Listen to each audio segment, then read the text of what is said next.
Welcome to Fun and Fundraising, everybody, the podcast where we talk with people behind the top galas and nonprofit fundraisers to show how they positively impact their communities by leveraging lots of people and lots of resources. I'm your host, Rob Giardinelli, and today I am absolutely delighted to have two really good friends of mine on this podcast. It is Natasa and Michael Valocchi. Welcome, you two. Hello, thank you for having us. Oh, it's so great to be here, Rob. Love chatting with old friends. Yeah, it's always a wonderful thing to do. And I love that, we know each other from our time in Austin, but you all live in New York now, and you all are chairing a gala, next week. And it's going to actually be the first gala of this iteration, it sounds like, too. So let's talk a little bit about the organization. And the organization's name is Second Stage. So if one of you would like to begin, just tell us what the mission of Second Stage in New York City is. Oh my God, it's next week. Oh, it is a week from, yes, it is a week from today. Okay. I've already had that realization. Wow. Thanks. Second Stage. So it's an organization. It was founded 43 years ago by a woman, Carol Rothman. And the mission is basically this: we create and champion work solely from living American playwrights, where we give underrepresented communities a voice and a platform to share their stories. That's wonderful. So, it's an interesting time, especially, in a place like New York, because can you both elaborate maybe a little bit, with your experience with, working with this organization? I don't think people realize how expensive it is to put on production. So can you, elaborate a little bit about, how Second Stage works to help address that as well? Goodness, putting on a production, I am still learning this, is enormously expensive. You take from the very beginning commissioning a play. So that's, you have a writer, they've created this beautiful work of art, and then it goes through several iterations of the work to become something that you could present on stage. And then you have to cast, and finding a cast that vibes with chemistry and vibes with the material and that the audience would gravitate to, and that a director wants to work with, and the timing of the schedule works with. There's so many different puzzle pieces that go into a play. There is literally, and in the office, there's an enormous board where the director, assistant director, the writer, everybody gets together and kind of puts out this dream puzzle, and then they just play with it. And it kind of looks like Beautiful Mind, that movie. Right, absolutely. It literally looks like that. And the cost perspective, it can vary. You've got the set costs from building a set. Sometimes they're a little bit less, sometimes they're a little bit more, depending on how elaborate it is. We did one at our Tony Kaiser, which is our off-Broadway show, our theater, pardon. It was called Camp Siegfried. It was a little bit more of a simple, landscape. It literally was landscape, grass, trees, and what is that called? What am I looking for? It was a little dock. It was a little dock. Okay, so it was just like one small little stage. So it was almost like a theater in the round, almost sort of situation. Yes. Yeah. Yes. Okay. And then you compare that to what literally just closed yesterday on our Broadway theater, between Riverside and Crazy. To this, they literally built a palatial rent-controlled apartment that it was in the round, so it literally spun. Oh my. So each scene would take place in a different part of the apartment. So you have the kitchen, the bedroom, the living room, the halls. It had running water. Wow. The refrigerator. All of everything was functional and working. So everything you see is livable and working. So they want the actors to have to be able to live in the space. Wow, that Yeah. makes it really experiential, and that really, especially in Yeah. an intimate space, really can, kind of Yeah. draw that in. And, thank you for Well, detailing. Oh, go ahead, Rob, Michael. Rob, it's really coming from the business side. It's been Mhm. fascinating because it's also the not just production quality is will people come to see it? So Right. there's this, should Broadway be escapism? So it's really fun, or should Mhm. it be meaningful? But you got to balance whether people will come see it, or will it make money? I mean, to me, the business side of Right. this has been fascinating. Then will it travel? We're Yeah. just getting our first foray into some investing in Broadway, and it's will it travel? Can I Yeah. make money at this? So it's just all these cost and revenue pieces for, and me, my business mind is just Right. it really gets fascinating. It's a whole new business. It is. And, it's an excellent segue actually into talking about, what Natasha brought up earlier about, Second Stage's mission about underrepresented communities and, and minorities who, all that can feel daunting if you haven't had exposure to that. So talk a little bit about how the organization can help, helps, people from underrepresented communities realize their written work onto the stage. This theater honestly does such a beautiful job of it. And the piece that just closed this weekend was probably the most beautiful example Michael and I have been able to witness from beginning to end, open of the show and close. Michael, I'll let you talk about that because it's Yeah. so special to both of us. No, it is. It's fascinating. So the story is really it's a revival, and it's a Mhm. revival of a black police officer who got shot by a white police officer, and just all the emotions, and his son who's been incarcerated, and bringing that to life, especially in this day and Mhm. age, to bring out those issues. And what I Right. found even more fascinating is Rashid Khan, one of the stars of the show, then used it as a platform for social justice. So for the last Oh, two interesting. weekends, he's brought together social justice organizations to come to the play. They've streamed it to prison so the incarcerated population could see living and breathing on this. So it just Wow. such fascinating. One, the play itself was absolutely amazing, but again, how it became a platform for change and not just a Broadway show. And that's what I love about Second Stage. It's Yeah. never just about the play itself. It's Yeah. about what do you feel, and then what will you bring back into your life to change the world. Wow. And I know you two both pretty well, and I can totally see why you got involved with this organization. At the same time, there are lots of different, especially in New York, there's lots of different theaters. What compelled you to get involved with this particular theater platform and organization? The significance of the work, the the art, the passion, the people for me. Um, the art of storytelling through characters, it's beautifully raw and vulnerable. So Rashid's character, everybody, Mhm. actually the whole cast in between Riverside and Crazy, they have they have I just love experience. that name. Yeah. Stephen is an amazing Yeah. writer. Oh, it's so layered and complex. I wish you all would have been able to see it. Oh, I would have loved to Um, have seen it.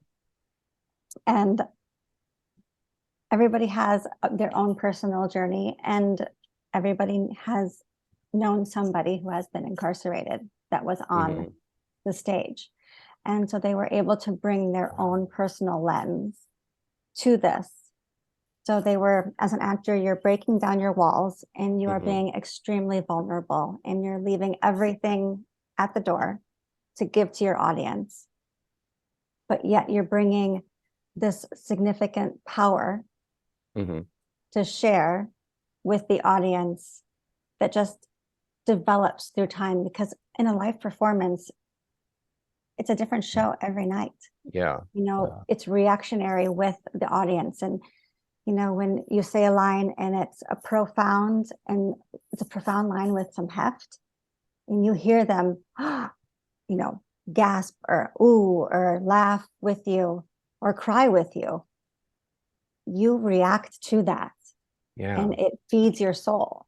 So to then be able to watch these actors take it to the next level, it's such a profound and beautiful experience. I I literally fell in love hook, line, sinker. Um, you know, I have a daughter, I have a fur baby, and I feel like this is honestly another version of a child that you're watching Wow. and growing, and then they close and you're sad, but then you're letting them off to Yeah. go find the rest of their way. And then we're going to watch them do more Yeah. Broadway and be on TV and movies one day. Yeah. Yeah. But It's just beautiful and proud filling. yeah, and it's not and it's that end. Right. Yes. These stories will continue to play over and over again. Is Right. the discussions that we had after this play around, hey, we're going to go visit Sing Sing because Mhm. we've never done that to that extent. And then we also can't forget our Tony winning Tony Award winning play, Take Me Out, Oh, which yes. in and of its own story of a biracial Mhm. baseball player coming out in the major leagues. Like the power of the Jessies in Yes. that was so strong. And just the emotions of what it's like to be in a locker room Yes. as they came out. And I don't think you guys got to see that one either, but I actually saw that years ago at Zach oh, and Theater. yeah, They did it in yes, theater in the round. So I have seen that's that. right. I have seen that play before, and it was Yeah, everything that you said. That's exactly what it was, and yeah. quite the experience to do that. Yes, and bringing that out and bringing out what that means to a gay man is Absolutely. just so important. And just, I mean, what I love about this theater, it's not just a Broadway theater. It's a Mhm. platform for change, and I'll keep saying it Yes, over it and over is. again. It's a platform for change, and there's not a lot of theaters that are like that. I think, Right. frankly, in the nation. Yeah. No, so we don't do a lot of escapism. No, no, We no. it is beautiful, purposeful, meaningful. Uh and you always walk away having learned something. That's You will feel something. Yes, yes, and that's what makes entertainment art is, when it can really yes, challenge your mind and make you think and make you really become yes. introspective about certain things, on a whole host of different types of issues. And, I love that, you found something that's really spoken to you. And I know that you've also recently, within the last couple of years, moved to New York. You moved during the pandemic, and that would be its own podcast, probably your move. But what advice would you give to someone who when they move to a new city, how should they dial in? How should they get involved? And how do they, like hearing both of you, you were able to find an organization that speaks to you, and you were able to find a community within that. Please, Yeah. please share, your thoughts on advice that you would give someone, in that same scenario. Well, have You a know, wonderful wife like Natasha is important. But I would say one of the things that's really important is to be purposeful. Okay. So think about what speaks to you. And Rob, this happened to me when I got to Austin as well, Okay.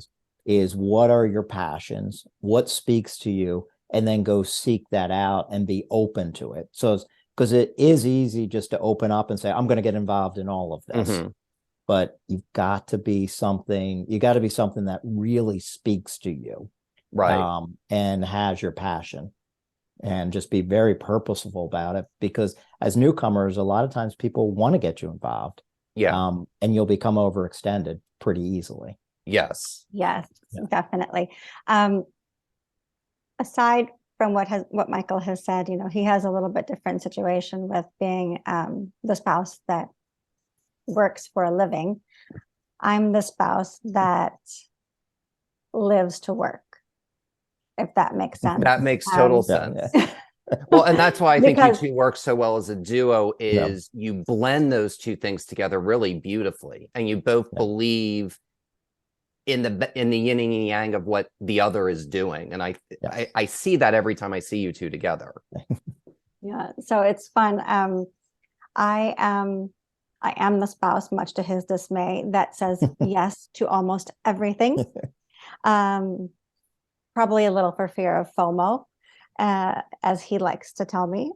Okay, fair enough. But that's okay. Because, being new in a new city and not knowing really anybody, I want to live each moment and take it all in, because who knows, we may move tomorrow. Right. Right. And I don't want to miss out on anything. And missing out on those moments means I might miss out on meeting somebody that I was supposed to meet. Right. Is how I look at it. So I say yes. I do feel that the universe leads us in the direction we're meant to go. So So it's interesting that you say the say yes part, because there's, I like to think of cities as personalities with people. And I think the way you just described that really translates that, because even though New York can feel closed, it's a very open city. Like, people will openly share their opinion. There's an openness about New York that's there. And Austin's an extremely open city. And, it sounds like the openness is what really draws both of you in, and being able to see that, and how you're able to be friends with the city that you live in, even though you've lived in multiple cities. It's really interesting to hear you talk about that. Yes. It's a very, I was going to say, it's, you get what you put out. Right. So if you put the energy out there for it, you will get it back. That's an excellent point. That's an excellent point. And it's actually the perfect segue into, one thing we really want to talk about today. And that is, the inaugural Second Stage's Winners Ball. So the organization already has a very, very successful, fundraiser that they do in the fall. I saw that Katie Couric was the honorary chair of it, this past year. So what inspired this organization, Second Stage, to create a second signature event? The traditional gala is lovely, and we've been doing it for years and years. And we had a chat one day, and we thought we're missing a key demographic. So we really are trying to bridge the gap of the traditional ball with the second gen audiences, while bringing new patrons to the theater. So if you think about it, the city is full of patrons that are 25 to say 55, 60-ish, that enjoy the theater, but don't necessarily enjoy going to a traditional gala. It's just a tad bit too stuffy. So we thought we would try this, put a different spin on it, and see where we go from there.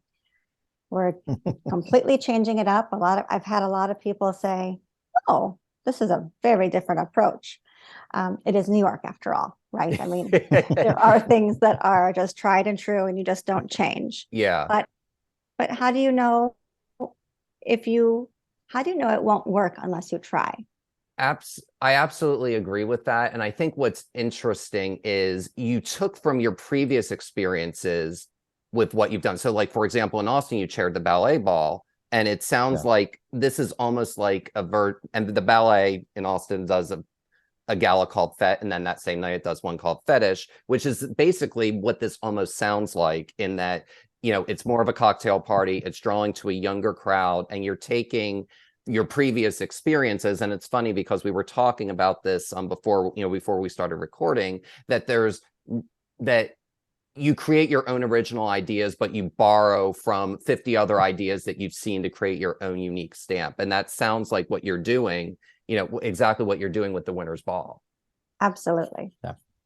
In doing that. So one other thing that's interesting, and it goes to show that something can be done any night of the week. And the gala, both this fall gala and this event, are both going to be on a Monday. Explain the importance and significance as to why the event is on a Monday.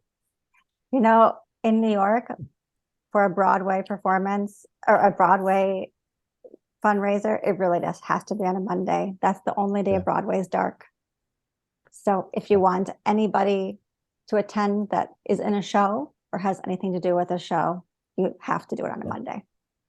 That's interesting. And it's, New York obviously has the Met Ball, and that's also on a Monday, probably because initially Yep. they were probably drawing people from the theater to do that. And, Yeah. I think it's important for people to know that you can throw something on any night of the week, depending on what your audience is.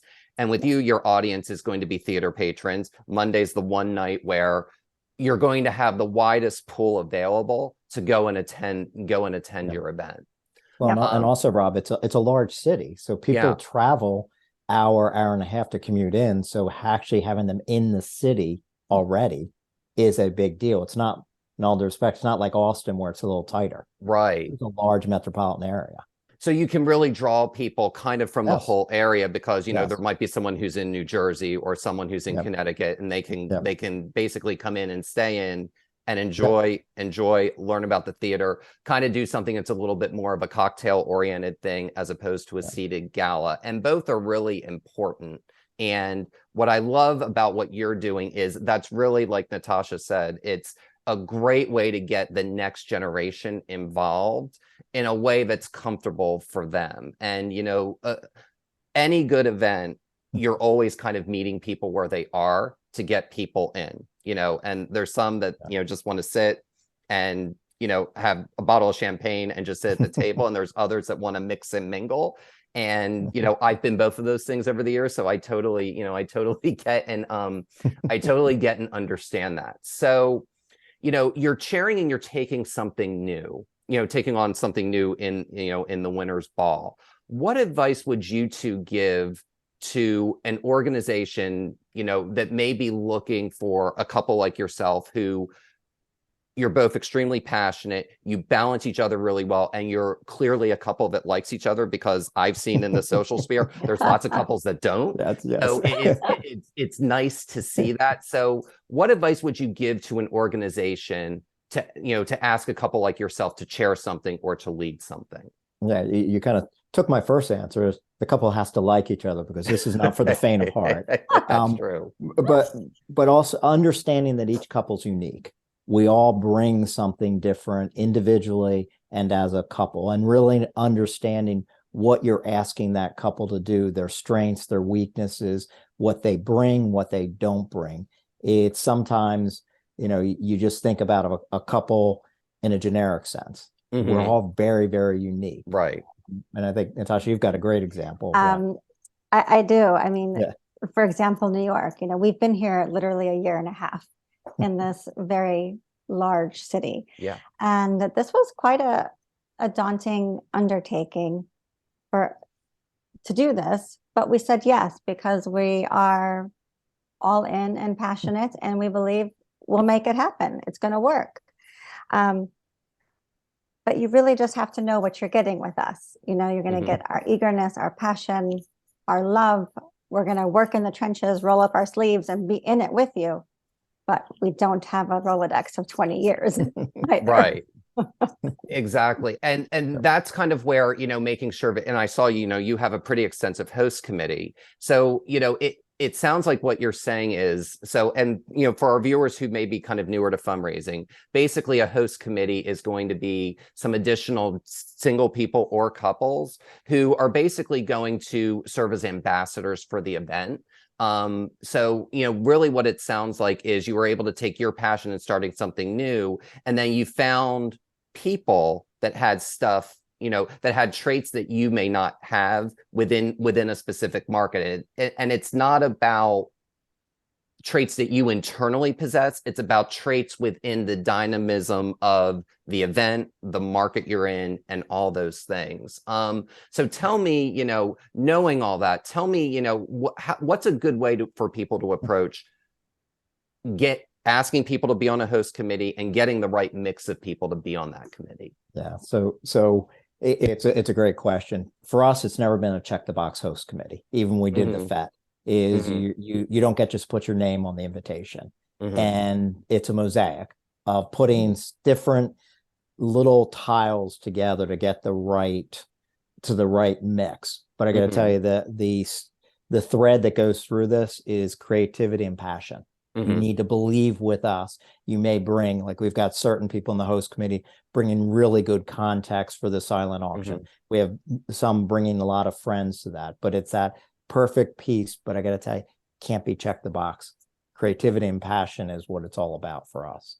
That's incredible. So it's almost like you're creating like a tapestry, and a Mhm. tapestry has all sort of Yes. dimensions and just variations to it that Yeah. kind of allows the mosaic, which sounds very in with, sharing and elevating, marginalized voices with the organization. I mean, tapestry is almost the perfect word to kind of Yeah. describe Very how you good. put that together. And we had one of our younger people, he said, well, I don't think I'm bringing anything. I don't think, did you really mean to ask us? And we said to him, no, you bring. He's a brand new producer, and he's been in Mhm. the industry even though he's young. I'm like, no, you bring us this. And it's like, oh, okay, then I Yeah. want to join because you want me to do this piece of that mosaic. Well, and then he also saw the passion that we brought to the project, and he said, "Oh, I'm," Yeah. and the passion that we thought he would also bring, and he was, "Oh, I'm actually really Yeah. honored now. Thank you. I would be happy to do this with you guys." Um, so my from my perspective, creativity and passion, obviously, openness. Okay.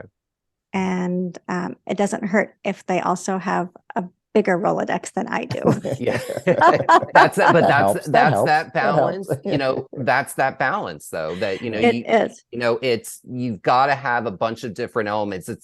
If you only have one thing, the event is Yeah. going to be nowhere near as dynamic as if you're bringing 15 or 20 different things to the table all at Yes. once. Yeah. And And that's really important. the other thing I would add is development. Hmm. A lot of our host committee, they are significantly younger than us.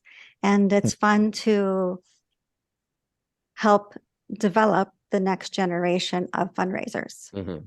Yeah.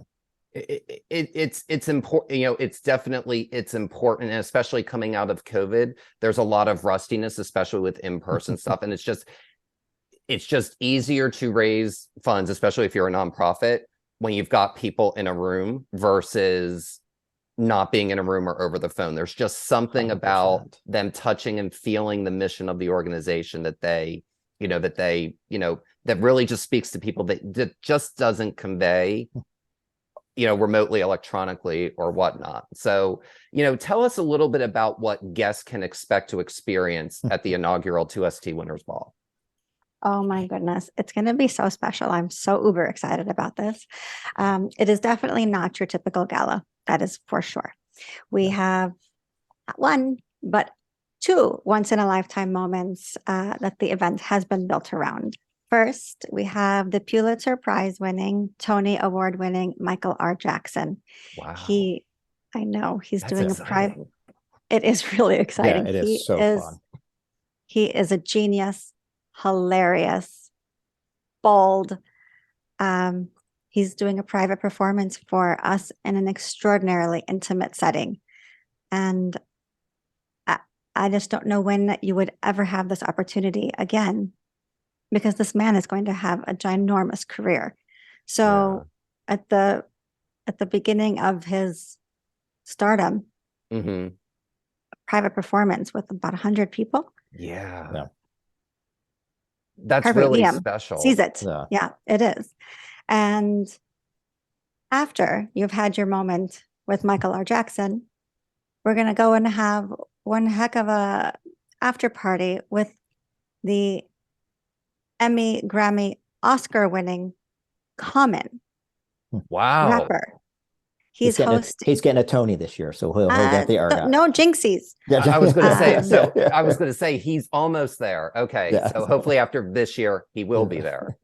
He's phenomenal. He is such a beautiful and humble human, and does so much for so many different communities. I wish him all the best. But he's hosting the after party, and perhaps he may actually perform a song or two. So But that'd be anybody. amazing. And I think that's a good, because Common is such a big artist. what advice do you give to somebody on making the ask, to a celebrity or to a musician or whomever it is of notoriety to get them to be involved in your event? The only thing you have to be afraid of is the answer no. Yeah. That's the perfect, that No. truly is the perfect answer, because that's the worst. I mean, they say no, they're not going to say. Yeah, there is Yeah. something else. It's the Natasha Valocchi charm. So I was there after opening night. We kind of stalked him a little bit. We did not Okay. stalk him. and said, "Would you do this?" And he was all in, and it was so fascinating to watch on Saturday when he reached down off the stage and gave Natasha a hug, and it's like, "Hey, Oh. I'm here for you, whatever you need." So it is that personal connection and the ask, and there isn't a Natasha Valocchi charm that does. Yeah, it's pretty amplified. So a lot of us have fallen into it. So and Rashid did. He went right into that charm. No, Oh, he's a good person. He knows good Yes. people. Yes. And his chief of staff, Tamara, they have Yeah. been absolutely wonderful to work with and eager to help. That's amazing. Now, once the event ends and the funds are raised, tell us what the funds raised will go towards from this event. Absolutely. So the funds raised, I'll start again. The funds raised for second stage are directly used to champion work across the organization. Okay. We commission new plays. Okay. We have actually a really fun program that not many people know about. It's called New Voices, where we have emerging playwrights and talent that come to the theater and will do readings for like a 6-week period. Oh. And once they're kind of accepted in this program, they get access to all of this development and historical knowledge, and they're able to just really develop their skills. And then they have access to Carol, who then potentially will commission the play further and will do a production on the Uptown Second Stage Theater, which is a very small, intimate theater where we feature brand new playwrights, which we did this summer with a play called Patience. It was phenomenal from this new student. That's amazing. So what's really nice with that program is it's more than just about keeping the lights on. It's about culture. It's about cultivating and developing new talent and a creative pipeline for the stage and just for the artistic community as a whole. Yes, because I mean, we have to commit, we have to cultivate and develop, and we have to have a pipeline. And what's beautiful is some of our elders in the second stage. Lynn Nottage is one. She kind of grew up within second stage. The gentleman that I was speaking of that just did Patience, Johnny, he was one of her proteges. So it's it's very symbiotic. It's beautiful to watch circularly how this happens. It is. It is. And it's a testament to going full circle. And I want to kind of end with kind of a question that brings kind of everything down to earth a little bit from an event perspective. And that is, so everyone thinks, when you walk into a space, and your event is going to be at a very grand, iconic venue in the Pierre Hotel.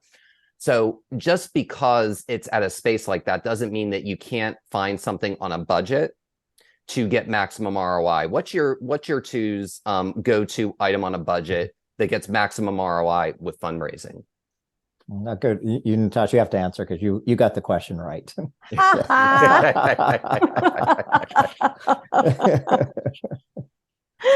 Oh my gosh, we debated this for about 5 minutes last night. Oh,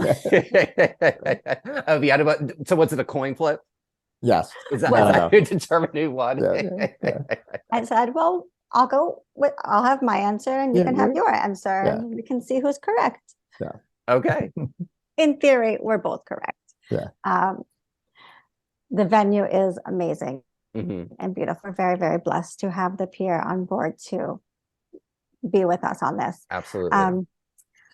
One of my favorite things. Honestly, I'm a huge auction experience person. Mhm. If you have an incredible experience to give in an auction, be it a friend that has a home in Napa, Mhm.